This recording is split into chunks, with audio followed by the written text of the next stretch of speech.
Teka. Boss, bakit parang ako na lang palagi? Problema ba tayo?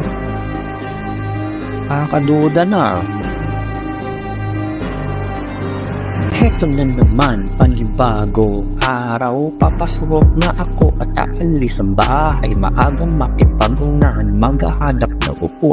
Meron sanang maluwag, ayoko ng sisikap. Tapos sa trabaho ay di pa makalagay. Bakit parang ako lang hinihintay sumablay? Bakit gano'n na lahat sa akin nakatingin, walang ginagawa? Kahit may rason, mali pa din. Sip dito, sip doon. Bakit ba gano'n? May mga tao parang kulang sa taon. Mali daw ginagawa ko, dapat daw ganito. Sino ba nagturo niyan?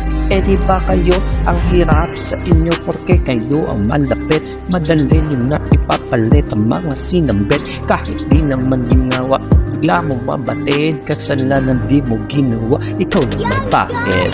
Bakit ba ganon? Ulag-ulagan doon. Pag sila may mali ay okay lang yun. Grabe na si sir. Favorite ba tawag doon? Mapapasan na all ka na lang sa timur yung gunggong.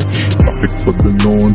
Ulag-ulagan doon. Pag sila may mali ay okay lang yun. Grabe naman si sir. Favorite ba tawag doon? Mapapasan na all ka na lang sa timur yung gunggong. Bakit ba ganon? Ulag-ulagan doon.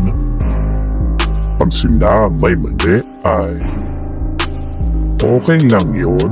Dami ng problema sa bahay pa lang. Tapos sa trabaho ay ikaw ay tatambakan. Pagdating sa kanila, bakit petiks lang? Ano to? Kayo ba ang tagapagmana dyan?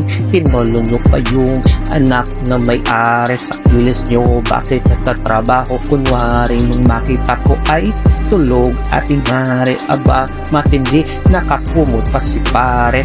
Huwag kang magtaka kung isang araw na lang wala ka nang kasama at walang katuwang. Sarili lang iniisip, basta umangat ka lang sa huli pagsisisi. Tandaan mo yan. Bakit ba ganon? Ulag-ulagan doon. Pag sila may mali ay okay lang yun. Grabe na si sir. Favorite ba tawag doon? Mapapasan na all ka na lang sa timur yung gunggong. Bakit ba ganon? Ulag-ulagan doon. Pag sila may mali ay okay lang yun. Grabe naman si sir. Favorite ba tawag doon? Mapapasan na all ka na lang sa timur yung gunggong. Bakit ba ganon? Bulag-bulagan doon. Pag sila may mali ay okay lang yun.